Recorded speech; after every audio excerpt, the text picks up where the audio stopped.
নাসিরনগরের সাবেক ইউপি সদস্যের কাছে চাঁদা দাবি ও হয়রানির অভিযোগ।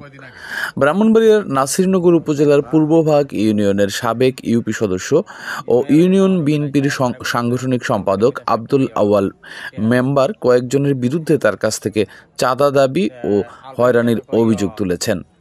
এ বিষয়ে তিনি উপজেলা নির্বাহী কর্মকর্তা ইউএনও কাছে লিখিত অভিযোগ দিয়েছেন। অভিযোগ সূত্রে জানা যায়, উপজেলার পূর্বভাগ ১ নম্বর ওয়ার্ডের কল্লারপাড়া বাসিন্দা আব্দুল আওয়াল মেম্বারের কাছে এলাকার কয়েকজন ব্যক্তি দীর্ঘদিন ধরে নানা অজুহাতে চাঁদা দাবি করে আসছেন। সম্প্রতি গত ৩০ সেপ্টেম্বর তাকে ৩,০০০ টাকা দিতে বলা হয়। টাকা না দেওয়ায় ওই ব্যক্তিরা তার বিরুদ্ধে ভিডিও তৈরি করে সামাজিক যোগাযোগ মাধ্যমে প্রচার চালান বলে অভিযোগে উল্লেখ করা হয়েছে।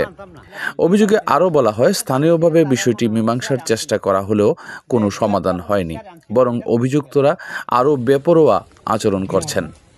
এতে আব্দুল আওয়াল নিরাপত্তাহীনতায় ভুগছেন। আব্দুল আওয়াল বলেন, আমি নিরীহ মানুষ, কোনো অন্যায় করিনি। তারা মিথ্যা ভিডিও বানিয়ে সমাজে আমাকে হেয় করেছে। প্রশাসনের কাছে ন্যায় বিচার চাই। অভিযোগের কপি উপজেলা নির্বাহী কর্মকর্তার কার্যালয়ে জমা পড়েছে বলে জানা গেছে। স্থানীয় প্রশাসন বিষয়টি তদন্ত করে আইনানুগ ব্যবস্থা নেবে বলে সংশ্লিষ্ট একটি সূত্র জানিয়েছে। এ বিষয়ে স্থানীয় যুবক পারভেজ মিয়া দাবি করেন, আব্দুল আওয়াল মেম্বার সরকারি চালের ডিলারশিপ পেয়েছেন। তিনি গ্রাহকদের ওজনে কম চাল দেন। এমন অভিযোগের প্রমাণসহ তারা প্রতিবাদ করেছেন। উল্লেখ্য, আব্দুল আওয়ালের অভিযোগে পারভেজ মিয়া সহ পূর্বভাগ উত্তরহাটির ফারুক মিয়া ওরফে চামারু এবং পূর্বভাগ ২ নম্বর ওয়ার্ডের শের আলীর নাম উল্লেখ রয়েছে।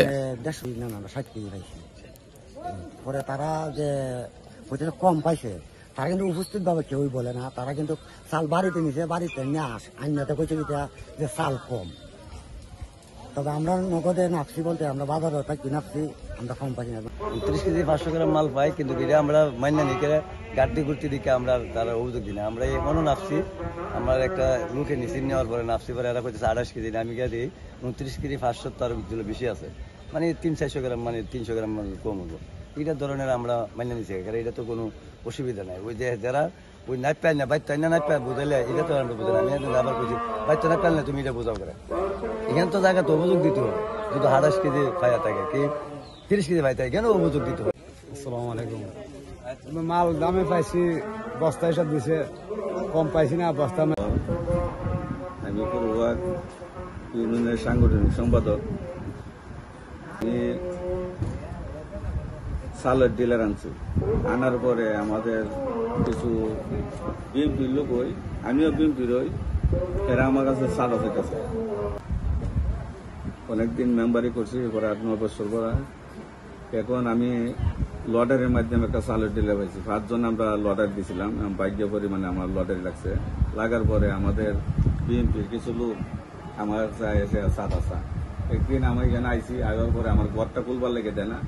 এখানের মাঝে নই, এর নাম হইল, ডাক নাম হইল এই সামারু, আর নিজ নাম হইল এর ফরুক। এসে কইতেছে আমার সাক্ষী আছে ২ জনে। কইতেছে টেয়াটা দে, আমি কে টিয়া দিতাম? তুই কইছিস না টিয়া দিবে, আমি তোর কে টিয়া দিতাম? সরকারি টিয়া, আমি কে টিয়া দিতাম? এমনি কইটা সরকারি গোষ্ঠী গেলাম। এরপরে আমি বললাম, তাহলে সরকারি গোষ্ঠী গেলে তুই তোর সমাজ থেকে সাফ সর্দার আন। ওই সাফ সর্দারি গোষ্ঠী গেলাম, ও টিয়া দেব কন। আমি কই কে টিয়া দিতাম? আমি তো দরজাটা খুলবার সুযোগ দেন কোন টিয়াটা অনকারি নেবো আমার এই সামনে এই জায়গাটার মতো। এরপরে আমি কইলাম বলে টিয়া দিতাম, টিয়া দিতে না ৫টা দিনের ভিতর তোর টিয়া দেবো। আমি কাছে নে ফাল্লা পথের টিয়াটা ওনে আদা করলাম, ফালতা আমার লিয়ে সাথে গেলে আইসে পুজতে আমার বাড়ি কিন্তু বাড়ি মাত্র হয়েছে। পরে এবার আমি একটা লাঠি দিয়ে বাড়ি দিয়েছিলাম, বাড়ি পরে নাই। এরপরে হয়ে গেছে গা। যাওয়ার পরে থেকে আমার চক্রান্ত করে ওর কিন্তু আমি মাল কম দিই। এই দিন গত ২৭ তারিখ, আমি ৭ তারিখ আমি মাল দিছি। দেওয়ার পরে সালাউদ্দিন করে নাম আমার বেলা ২টার সময়, এর আগে শহীদ রয়েছে আমার সাথে। এরপরে বর্তমান মেম্বার আছিল ৪৩ মেম্বার, ওনার সাথেও মাল এখন থেকে মাল বিতরণ করছি। করার পরে এরপরে এই সালাউদ্দিন এসে অধিকার, তোমার তো চাল কম হয়েছে, আমি চাল কম হইলে আমি চাল দিয়ে দিব, চাল কম হইতে গেলি। হ্যাঁ, এরপরে চান্দাবার একটা লোক কইলে, তুমি তো চক্রান্তটা বুঝছো না, এরা ৪-৫ জন ভর্তিকা শুধু একটা বস্তা দিত। রাতে আমাদের যে বস্তাটা নাপছিল ছোট একটা বস্তা এরা তো আছে এই বস্তাটা থেকে 3-4 জন থেকে মানে ডাব্বায় ডাব্বায় চাল রাখছে এই বস্তাটা আমাদের এই বস্তাটা তো নাম দিছে না আমিও খেয়াল করি নাই এই বস্তাটাতে চাল ধরছে এর সাথে বস্তাটা দিকে নিয়ে যে ভিডিও করছে এটার মধ্যে এর সাথে বস্তা আছে এই বস্তাটা নামছে না এই বস্তার আমার 2-3 কেজি চালও আছে করছে করার পরে আমাদের মিথ্যা অপবাদ দিয়া মানে এরা এই বাঞ্চালে করতেছে আর আমার মানে এরা চাইবার জন্য খুব টর্চারিং করতেছে আমি 7-8 টাকা দিলাম আমি 7-8 টাকা দিয়ে মানে আজকে ভিডিও করে এরা মিথ্যা অপবাদ দিয়ে আমার ফলাইছে আমার মান সম্মানের প্রশ্ন